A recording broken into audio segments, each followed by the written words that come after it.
Hello and welcome to a not so awesome review. Today we're looking at Batman Volume 8 Superheavy by Scott Snyder and Greg Capullo.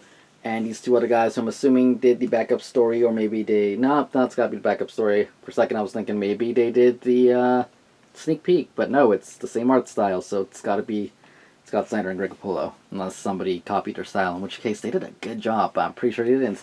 Anyways, first up, regular thing we do. Yep, nothing special under the dust cover, so keep it safe. Back here, Commissioner Gordon is the new Batman. Following the disappearance and presumed death of Batman, former police commissioner Gordon has been called to carry on the Dark Knight's legacy and become his successor. Then there's a whole bunch of more stuff. GCPD, the mayor, and a multi-million-dollar budget from Powers Industry. They back him up, and there's a new villain, Mr. Bloom. It says it right there. Not spoilers, just so you know. It's all right here. Basically, you pick this up at the store and it's wrapped up. It's right there. If you read the synopsis, it's right there. Not spoilers, just saying that right now. It has issues 41 through 45 and DC Sneak Peek Batman #1. The art, like all of the series, is good. Rick Pullo is a really good artist. Not much to say there. Though his faces are a little weird sometimes, but that's for like another video, I guess. They're not. I'm not saying they're bad. That, like I said, that's for another video. So if you're getting into Batman, I will say do not get this right now. I would probably start with Volume 1 of the entire New 52 run, though. Does this count as New 52 anymore? I don't know. It's the same timeline, so there's that. I don't know. The whole DC Universe thing confuses me now, but yeah, it's the whole same series, so just start off with Volume 1 and go from there. The reason I say this is because, like it says in the back, presumed death or disappearance of Batman, Commissioner Gordon is the new Batman. It's definitely not a great jumping on point. Not to mention that this doesn't complete the entire story arc. You have to wait for Volume 9 to get those 5 issues, which kind of sucks. I'm not gonna lie, it kind of sucks. I do believe it just wrapped up. I'm not 100% sure if it did. I don't know if the last issue to the entire Jim Gordon story arc with Mr. Bloom thing, I'm not sure if that actually ended or not yet. I know there's one more issue. If it did end, and I don't have it, so there's that. But yeah, the art, like I said, is good. It's the same typical thing you will see in all of this Batman series anyway. And yeah, we actually have, I don't know how to pronounce her name. I think it's Jerry Powers, which is pretty interesting because I'm not great on like pre-New 52 DC stuff, but I do remember that there was a big thing in Batman Beyond and stuff with the Powers Company and everything, and trying to take over Wayne Enterprise. And it's cool to see that they're in the series now. Yeah, right here we have her. Basically, she's teaming up with the mayor, with the new commissioner, and they're asking Gordon to become the new Batman, even though they had these other people training. This is all part of the sneak peek, and like I said, it's not really spoilers because it's told right in the back. And we have the bunny suit.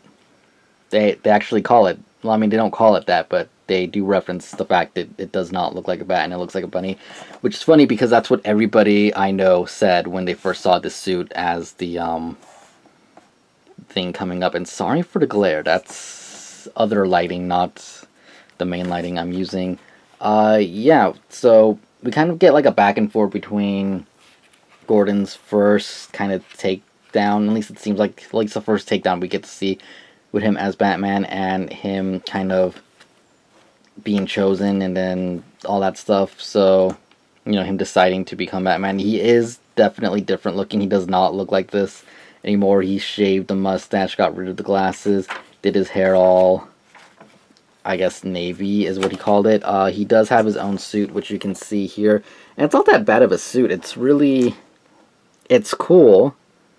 It's, I don't know, there's something about, I think it's the fact that there's no cape. That's what makes it feel weird to me.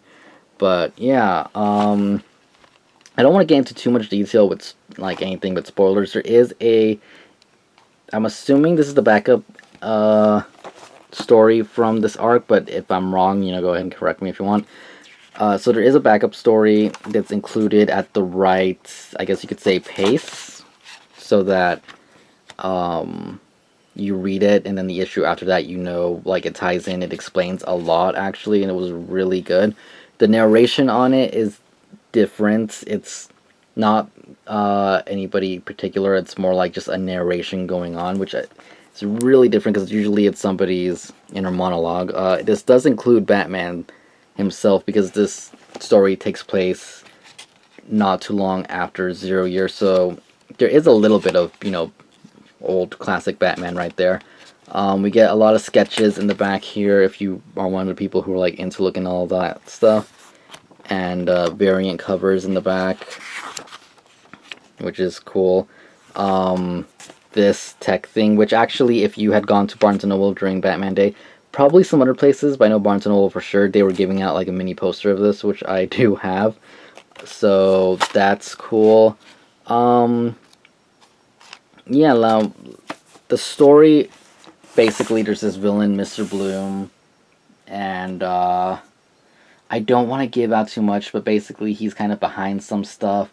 They're trying to figure out who he is and everything. It's like the whole basic, every time there's a mysterious new villain in Batman, they try and figure out who he is and all that stuff, and that basically goes on here, but it's all Commissioner Gordon.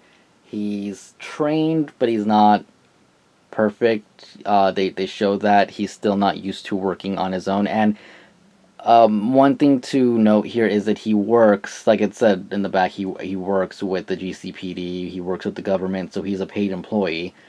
They talk about that a good amount. Um, yeah, I don't know what else to say without, you know, spoiling stuff. I might actually start maybe some spoiler reviews in the future just for Batman, like for discussion wise and stuff. But I don't know. I'll think about it. If you guys think it's a good idea, leave it down below. Like I said, I don't want to say much because I don't want to spoil it, because it is a good story. It's worth to read. Just don't start here. It's like, if you really liked Endgame, then yeah, I would recommend you get this. Just note that you're not going to finish that story for probably until around October, I would assume, because that's usually around when the next volume of Batman comes out. Don't quote me on that, but it's usually towards the end of the year where the next volume of it, I think, comes out, if I'm guessing correctly. But yeah, it's good, it's interesting, it's different, which I think that's the reason Scott Snyder and Greg Capullo stayed on.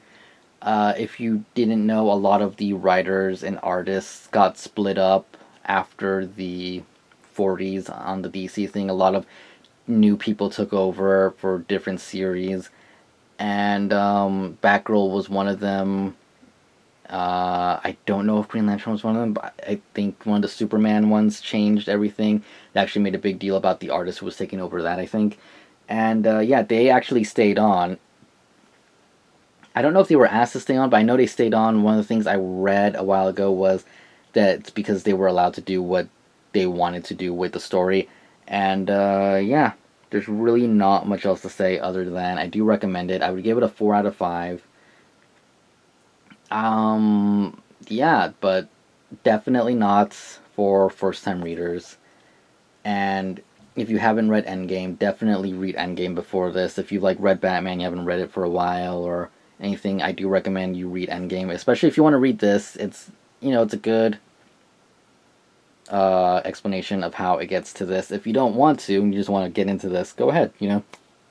That's, you love Gordon, go ahead and read. It's a good story. It's a good Gordon story. So if you're a really good fan of Jim Gordon, there you go. But anyways, I hope you guys enjoyed this review. If you did, hit the like button, thumbs down if you want, and if you heard a lot of breathing in the background, it's the sleeping cats who just woke up. So sorry about that, but yeah. Anyways, like I said, I hope you guys enjoyed it, and have a good day, and I will see you guys later. Goodbye.